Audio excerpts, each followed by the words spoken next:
All right, welcome and thank you for joining us for the Alta Regional Center's Purchase of Service Report for fiscal year 2024-25 under California law, specifically Welfare and Institution Code Section 4519.5.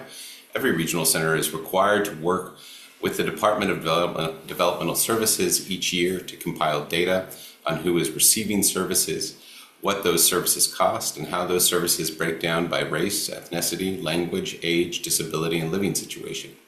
The goal is transparency and accountability. We want to make sure that every community we serve has fair access to the supports they need. That's the lens through which everything in this presentation should be understood. Today, we are going to walk through who ACRC serves, how spending and service counts break down across ethnic groups, what the driving cost differences are, and what steps ACRC is taking to close gaps where they exist. This slide sets the baseline. Before we can talk about whether services are being distributed fairly, we need to know who we serve. Here you can see the ethnic makeup of ACRC's client population side by side with statewide numbers. A few things jump out. ACRC's client population is notably more white, about 39%, and less Hispanic, about 18%, compared to the state averages of roughly 24% white and 44% Hispanic. Our Asian, Black, African American, and other or multicultural populations are each somewhat higher than the state averages. These differences reflect the demographics of the counties ACRC covers, notably Sacramento, El Dorado, Yolo, Nevada, and Placer. Not a difference in eligibility practices. Understanding this baseline is important because everything that follows, spending, service counts, gaps, needs to be read against who actually lives in our catchment area. If we compared ACRC spending data to statewide demographics without this context, we'd likely draw the wrong conclusions. Now we move from who we serve to how much is being spent by group. This is the spending view, and it's where the conversation about equity often starts, but it's also where it can become misleading if we stop here. The spending difference column shows the gap between each group's share of clients and their share of total spending. The headline number, white clients make up about 39% of our population but account for 60% of the spending, a positive differential of about 21 percentage points. Meanwhile, Hispanic clients, 18% of clients, receive only about 10.6% of the spending, a gap roughly of negative 7.5 points. The other or multicultural group shows a similar pattern with a gap of about negative 9 points. These numbers are striking, but they don't tell us why the gaps exist. Spending is heavily influenced by service type, and certain services, especially residential placements, are dramatically more expensive than others. A single client in supported living can cost over $200,000 per year. That means a relatively small number of clients in high-cost services can tilt the spending picture significantly. The next few slides will unpack this and make the case for looking at the count of services, not just the dollars when evaluating equity. It's also worth noting that our spending differentials for Hispanic and Black and African American clients are smaller than the statewide gap for those same groups, which suggests that while there's work to do, ACRC's patterns are somewhat better than the broader system.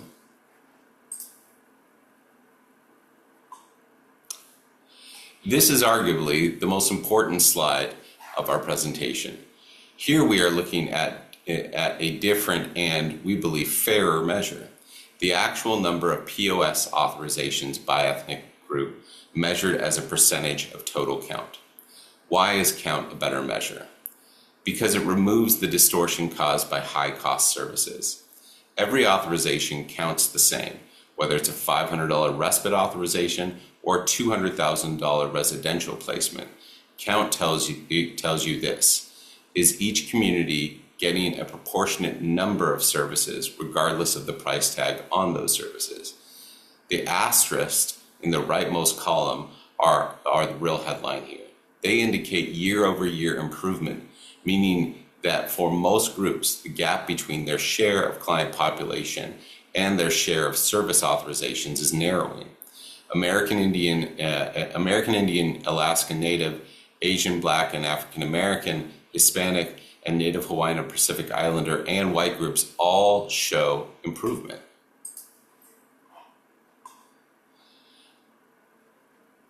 And this is for Dana. Good morning. My name is Dana McCullough. I'm Client Services Manager in our Enhanced Service Coordination Unit. In discussing access to services becoming more equitable, when you look at the POS count differential year over year, the chart compares the POS count differential from the prior year, fiscal year 23-24, against this year, fiscal year 24-25. What you want to see is bars moving towards zero, which would mean a group that was underrepresented or overrepresented in service authorizations is leveling out. And that's broadly what's happening. The gaps are compressing across most groups. The chart is the clearest evidence that ACRC's efforts to promote equitable access are having measurable effects when we count services as our metric. And I'm going to pass it over to our cultural diversity specialist, Shamir Griffin, to explain more of why that might be happening. Good morning, all. Thank you, Dana. There are several reasons why the barriers, as well as changes to access to bridges for resources within our agency, are impacted by either the cultural, linguistic, as well as political lens that affect our clients and caregivers. Some of these include access to language for preferred provider, cultural beliefs and norms around care, having to navigate dual systems of care, such as the spirituality of specific families, as well as the system of a Western medicinal model, as well as dealing with both linguistic models. In addition to this, we've seen an increase of representation of providers at ACRC with both direct service providers and ACRC staff who represent the cultures that we serve.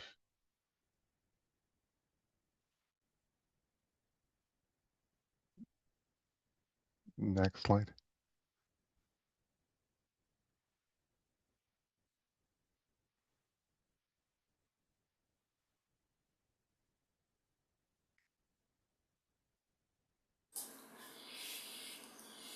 This is the big picture chart, and it ties the previous slides together visually. For each ethnic group, you can see 3 bars. Their share of the client population, their share of the POS authorizations by count, and their share of total spending. In a perfectly equitable system, all 3 bars would be the same height for every group. The most telling comparison is the white group. The client count bar is about 39%, is lower than the POS count bar at about 43%, which is in turn much lower than the spending bar at about 60%. That stair-step pattern tells us 2 things. First, white clients receive somewhat more service authorizations per capita, a gap that is narrowing as we just saw. Second, and more importantly, the jump from count to spending is dramatic, and that jump is almost entirely explained by the type of service, particularly residential placements, which we'll see on the next slide. For Hispanic clients, the reverse stair-step is visible. Their client count bar is higher than their POS count bar, which is roughly similar to their spending bar. Again, the type of service matters enormously. The takeaway?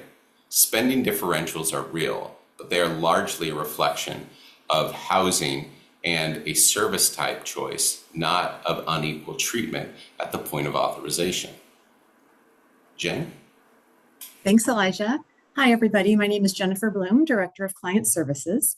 And to expand a little more on this slide, we want to point out that different cultures have different beliefs about family roles, independence, disability, and caregiving.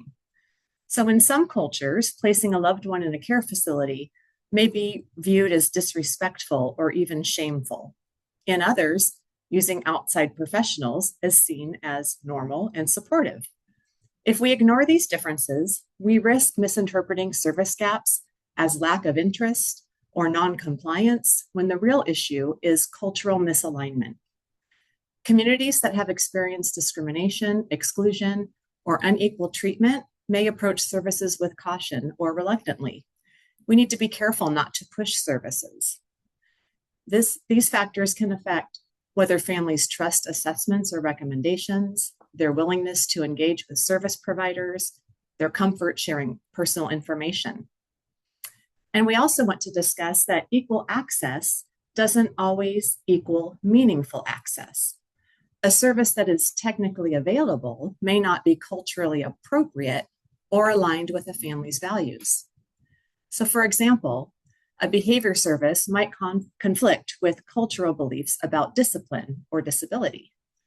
A residential placement may be unacceptable in cultures where caregiving is considered a family duty. Equity requires understanding not only of what services are offered, but whether they fit.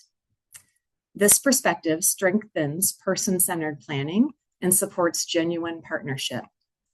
Understanding this prevents misinterpreting data or assuming disparities where there may be cultural differences in service choices. Next slide.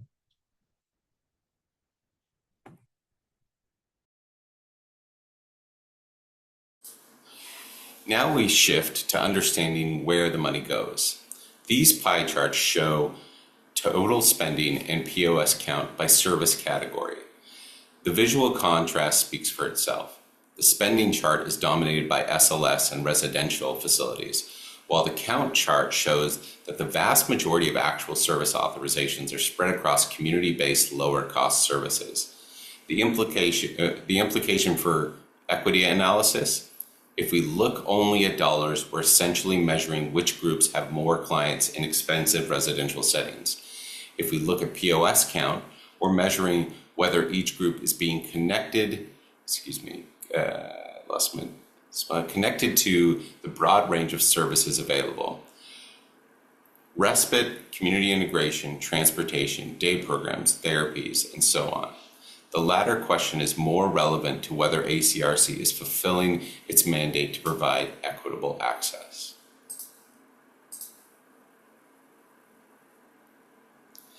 This slide makes the housing cost connection explicit. It shows that the percentage of POS authorizations by where clients live. The overwhelming majority of POS authorizations, roughly 70%, go to clients living with a parent, relative, or guardian. Community care facilities and independent living make up smaller shares. Supported living, while a small percentage of total authorization, is where the most cost-intensive services live. The labels on this chart are key. Requires POS, typically for CCF settings. Requires cost-intensive POS for supported living. The point is that clients in supported living need and are entitled to intensive, expensive services by the nature of their living arrangement. That cost isn't discretionary. It's driven by the level of support needed to live independently in the community. Here, we overlay ethnicity onto the residential type data, and the per capita expenditure figures make the cost story concrete. Per capita, spending ranges from about $8,686 for clients living with a parent, relative, or guardian to $224,298 for clients living in supported living. That's a roughly 26-to-1 cost ratio based entirely on living arrangement. The chart shows how the top 4 ethnic groups are distributed across the residential types. White clients have a proportionately higher representation in supported living and CCF settings, which is the primary driver of the spending gap we saw earlier. Hispanic and multicultural clients are more concentrated in parent, relative, or guardian category, where per capita the costs are lower. This is not about one group receiving more generous services. It's about where people live. A client in supported living services receives intense, round-the-clock support that is necessarily expensive. The ethnic composition of clients in those settings drives the spending differential far more than how, far more than any difference in how authorizations are made.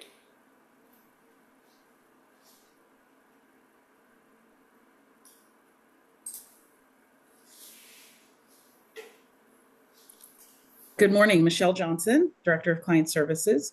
This slide zeroes in on supported living services, specifically showing each ethnic group's share of SLS client services versus their share of SLS expenditures.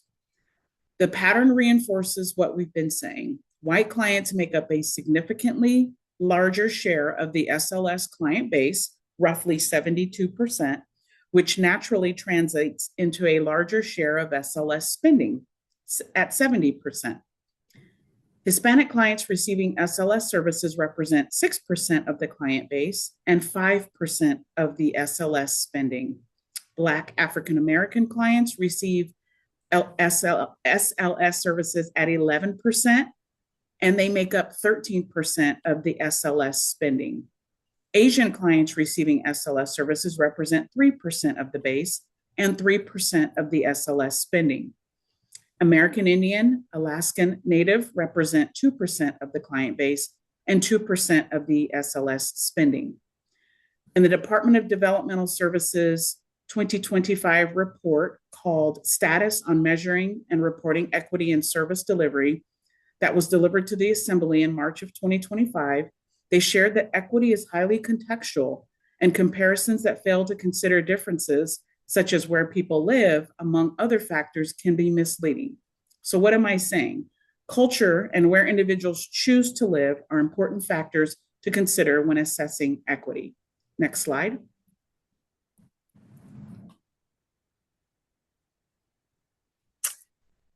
This slide is about self-determination. The self-determination program, purchase of service data, is not yet part of the Department of Developmental Services reporting requirements. Nonetheless, we include this slide to help the community understand the growth of the SDP program and to provide a reflection of participants served. As of January 2026, as indicated here, ACRC had 631 self-determination program participants. And as of March 6th, that number grew to 649. Sacramento, Placer, and Nevada counties have the highest number of SDP participants in this order, followed by other counties you see represented on the screen. Adults make up the majority of participants served, and participants who are white make up the majority, followed by those who identify as Asian. Our SDP team continuously promotes and shares out information about the SDP program through outreach events and community presentations. Service coordinators continue to discuss the self-determination program with clients and families during quarterly meetings, planning team meetings, annual individual program plan meetings, and whenever asked. This includes support with registering for the required SDP orientation. Next slide, please.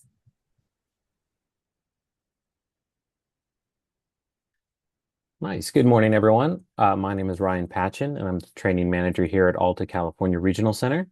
I'm going to take a little bit of time to talk about how social recreation, camp, educational, and non-medical activities are also tracked inside of this data.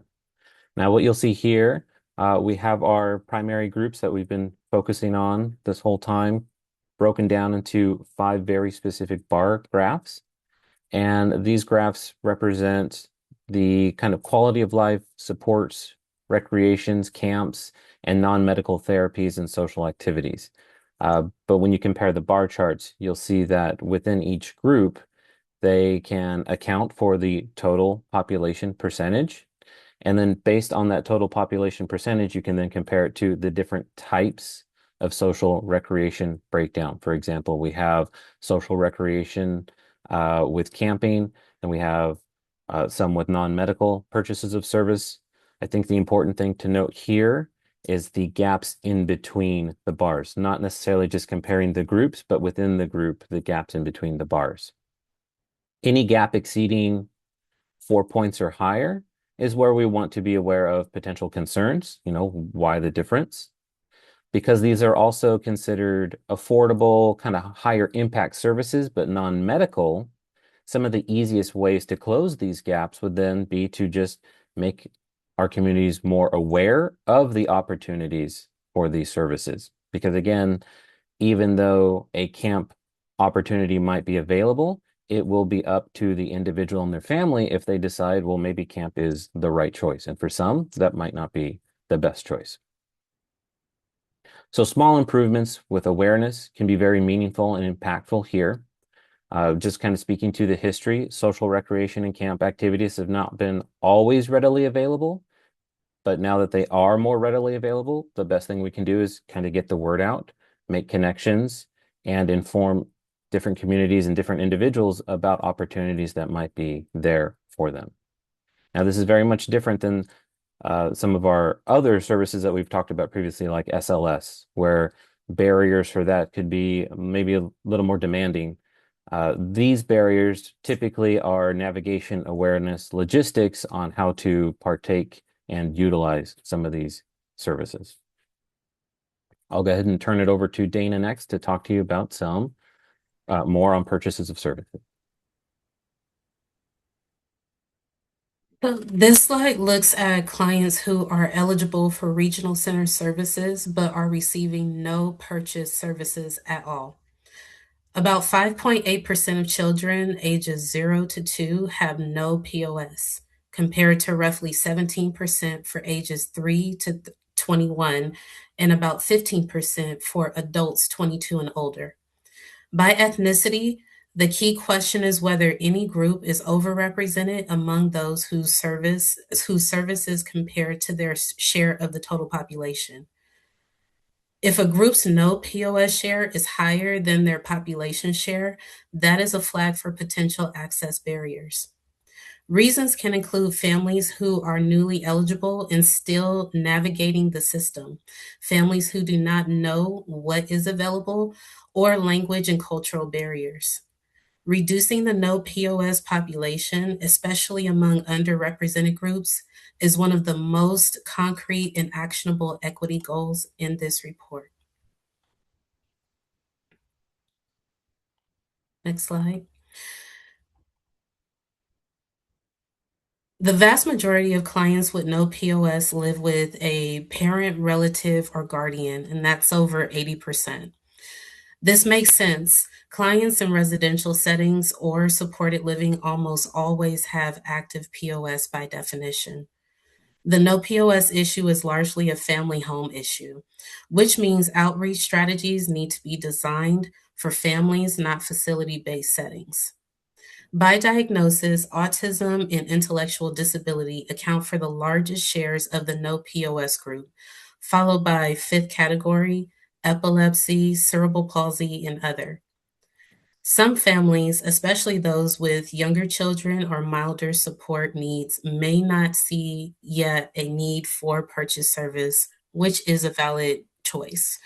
The goal is not to push services on families who do not want them, but to make sure that families who do want services are not falling through the cracks due to barriers.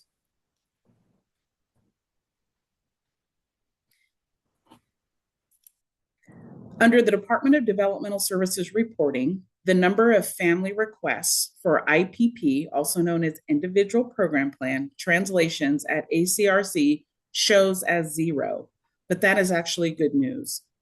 ACRC proactively translates IPPs into the family's preferred language without waiting for a request, so no formal requests are needed or recorded. In fiscal year 24-25, ACRC translated 920 IPPs, up dramatically from 203 the prior year. What may be contributing to the change? We are more accurately tracking language at the onset of intake. Technology has expanded and we can track more languages and ethnicity. The average time to complete a translation dropped from 42.6 days to 13.5 days. In 2023, we had 26 translators. In 2024, that number grew and almost doubled to 44 translators. The median also dropped from 40 days to just 7 days. We attribute that to the increase in translators. The standard deviation also tightened significantly from 22.8 to 9.0 days, meaning the process is becoming more consistent, not just faster. This is a major operational improvement that directly supports equitable access for non-English speaking families. Next slide. This slide looks at client languages spoken. English is the primary language for about 89% of our client population. Among non-English languages, Spanish is second largest at about 62% of the non-English speaking group, which represents about 7% of total clients. Vietnamese speaking clients represent 4.2% of non-English speakers.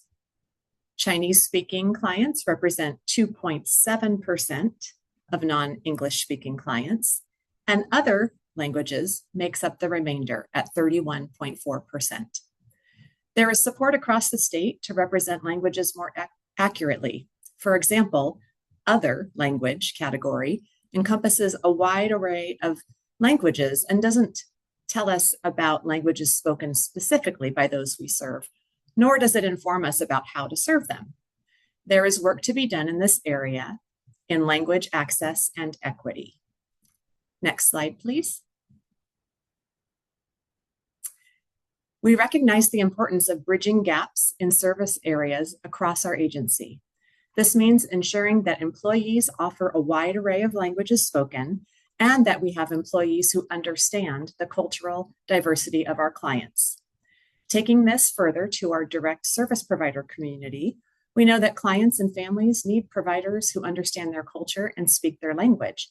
And without this, we have seen underutilization in some authorized services.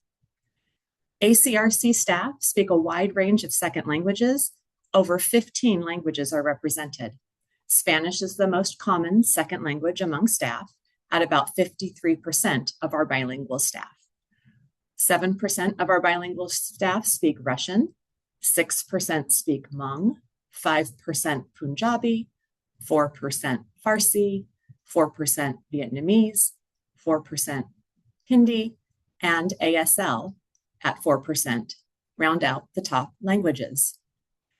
Chinese, Cantonese, and Mandarin has zero or no zero representation among staff second languages. This data helps us identify where staffing gaps might exist relative to client language needs.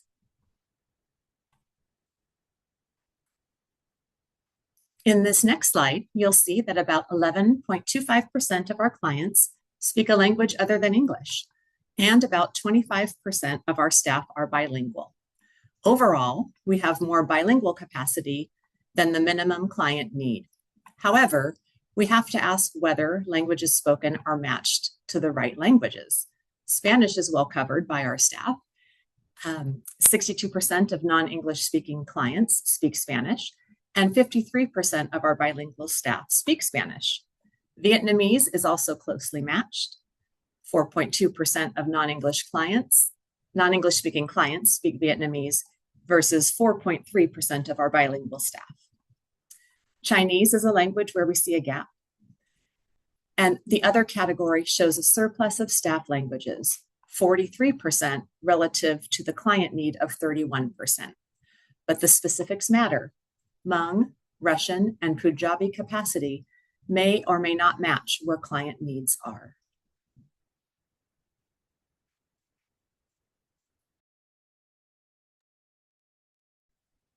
Good morning once again. I'll be covering Alta California Regional Center's outreach efforts, as well as our amazing partnerships with local community-based organizations and fellow nonprofits.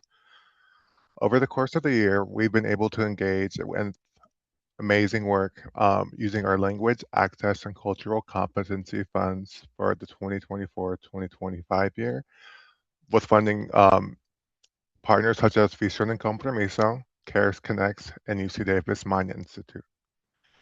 These contracts have allowed us to expand access to cultures, language groups, and partners in areas that would normally be at risk, and now we'll briefly go into some of the details. For Visión en Compromiso, they were able to offer an arte and cultura classes, which were able to help further engage our Latino community in Sacramento and Yolo and El Dorado County, as well as provide a form of community and a home for many families and individuals who are dealing with a wide variety of um, need, as well as applying for ACRC services, learning about services within the school district, and home visitation and interpretation and translation services.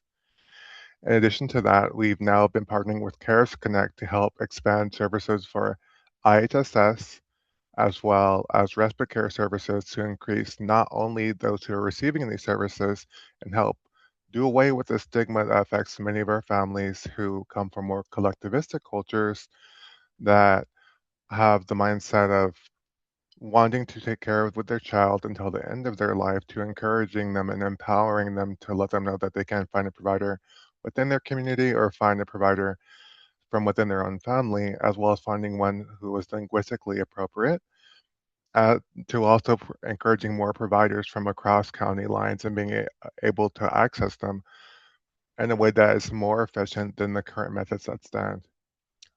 Lastly, but not the least important, UC Davis, we're in our second year of our 3-year contract to help further increase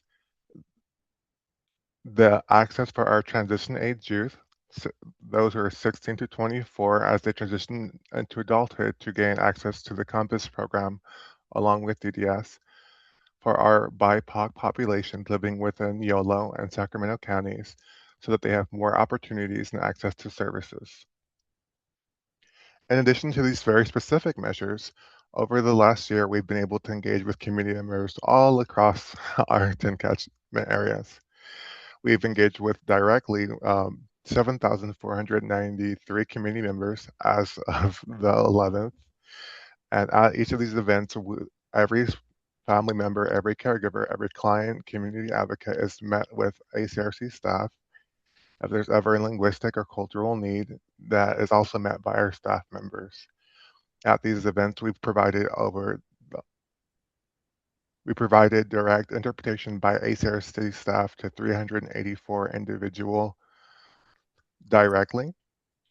We've also been able to survey staff, community members, clients, and um, vendors at these events just to get their honest and direct feedback. The importance of these surveys is that they allow for these individuals to be anonymous unless they choose to list their information, and they're able to give honest feedback about services as well as specific corrective commentaries and let us know and rate the services of ACRC as a whole when it comes to impacting their lives or the lives of their loved ones. In addition to this, these surveys are conducted in the client language of choice and client spoken language, and they are often supported uh, via technology or via the support of a direct service staff from someone from ACRC. We have been able to continually evolve several of our relationships, and these are just a few of our relationships that we've evolved over the course of the year out of the 80 plus that we've been working on. We went from being just a marching contingency at Sacramento LGBT Center's annual Pride Festival to being first-time vendors and engaging in a 2-day Pride Festival where we were able to see many of our clients who work and live in the duality of living on the spectrum or as well as being part of the larger 2S LGBTQI community. We've consistently worked with Shingle Springs Tribal TANA for both outreach, education, interpretation, and holding listening sessions, as well as with Sacramento Youth Center from working and promoting their services and working with them to help promote more listening sessions and education to reach our Black, Latino, and Farsi-speaking population within their catchment area. And lastly, we've had some very amazing staff who have been leading outreach events on their own time that we've been able to support because these are things that they're passionate about. Our Russian and Slavic speaking language group have been able to really embed themselves into going out to the community and finding events to encourage information and ask important questions in their native tongues at local churches such as Be Church. We have had our staff from our enhanced service coordination unit, such as going out to our local Gurdwaras and working with our Sikh and Punjabi population. And we've continued to work with our Native American communities, with both our tribal liaisons and leaders, as well as our local powwows across our areas, and conduct listening sessions and make sure that we're always providing ample translated material at these sessions. I will now be passing it on to Ryan Patchen.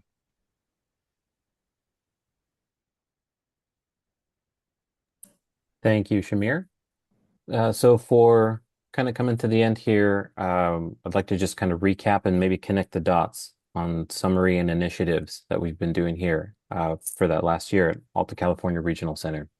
First and foremost, like the biggest congratulations to our team that helped onboard and stabilize and improve our Atlas program, which really does allow us to track, analyze, and gather this data so that we can present it in a meaningful way.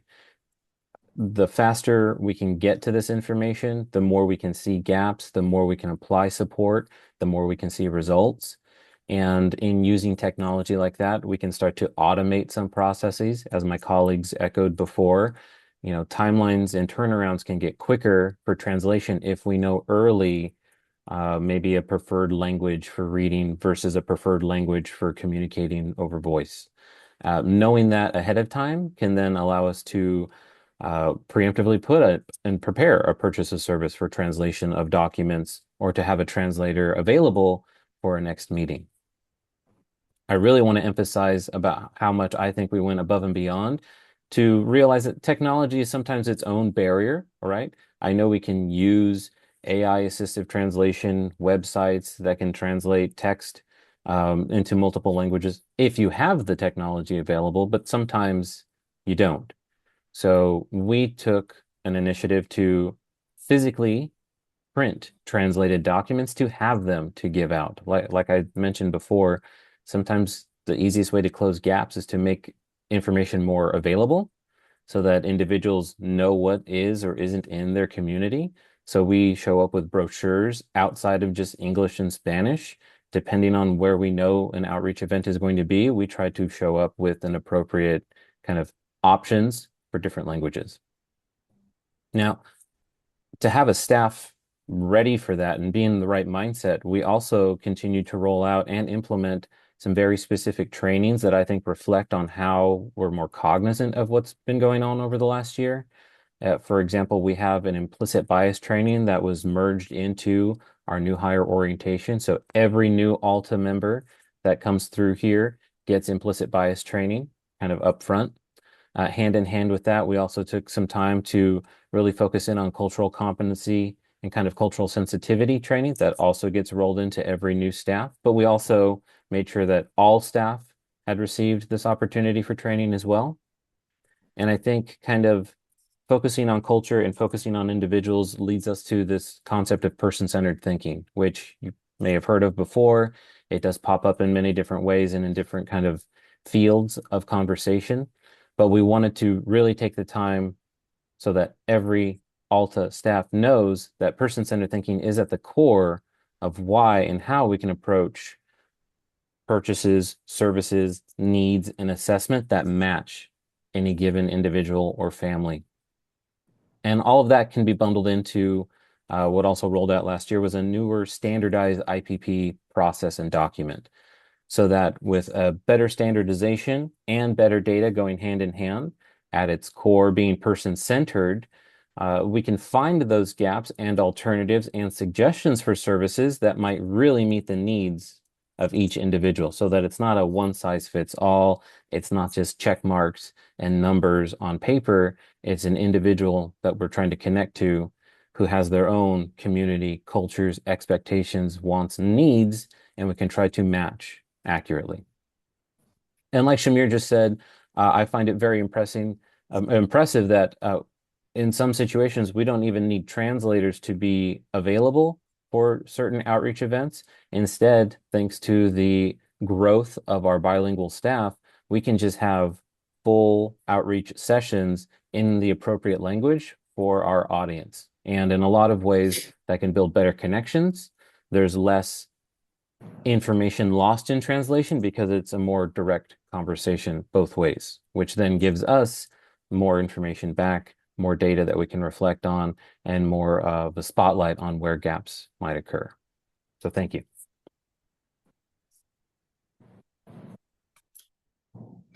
This concludes ACRC's POS data presentation. On March 18th from 2 to 4 p.m., we will meet again to provide a short overview of the presentation, and we look forward to hearing your input and discussion related to the data. Written input is also accepted by way of email at POS Equity, EQUITY, at altaregional.org. Please provide this input no later than March 23rd for inclusion in the required report to the Department of Developmental Services. Thank you.